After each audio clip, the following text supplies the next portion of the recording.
মুরগি লাগবে, লাগবে ছানা মুরগি, কম দামে ছানা মুরগি লাগবে, ঘরে পুষবার ছানা মুরগি লাগবে, ছানা মুরগি কে নেবেন? ও ভাই, একটু এদিকে শুনবে?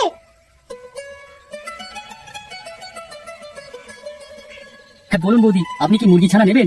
খুব সুন্দর সুন্দর মুরগি ছানা, একদম দেখবার মতো, বড় হলে ভালো মাংস পাবেন।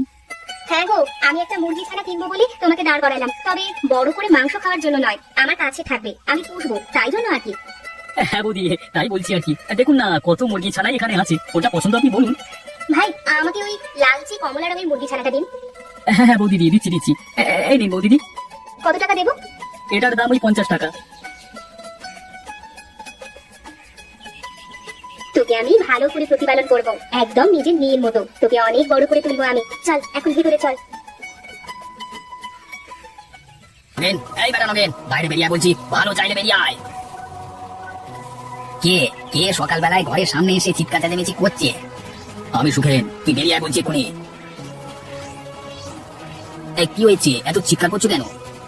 বলে চিৎকার করবো না? আমার গাছের সব কটা পাকা পেঁপে কে চুরি করে নিয়ে গেছে বল। সেটা আমি কি করে জানবো? তোমার গাছের পেঁপে তুমি আমাকে জিজ্ঞাসা করতে এসেছো কে চুরি করে নিয়ে গেছে? সত্যি কথা বল নগেন, না হলে কিন্তু তোর খবর আছে। যা বাবা, আমি সত্যি জানি না তোমার গাছের পেঁপে কে চুরি করে নিয়ে গেছে। আবার মিথ্যে কথা? শোন নগেন, তোকে আমি সাবধান করে দিলাম, শেষবার আমার গাছের দিকে যদি তাকাবি তাহলে তোকে এই গ্রাম ছাড়া করবো মেরে। এটা কেমন হলো? আমি কিছুই করিনি, তাতেও সমস্ত অপবাদ আমার ঘাড়ে এলো। না না, যত ভাবি আমি চুরি করা ছেড়ে দিয়ে ভালো মানুষ হয়ে যাব, এই লোকগুলো ততই আমার উপর বেশি বেশি দোষারোপ করে। কিন্তু এখন কথা হলো, সুখেন্দার গাছের পেঁপেগুলো চুরি করলো কে? আহা, কি সুন্দর খেতে, যেন অমৃত। সুখেনের গাছের পেঁপেগুলো সত্যি খুব সুন্দর। এই গ্রামের মধ্যে থেকে ফলমূল জিনিসপত্র চুরি করে আনলে কেউ জানতেই পারবে না।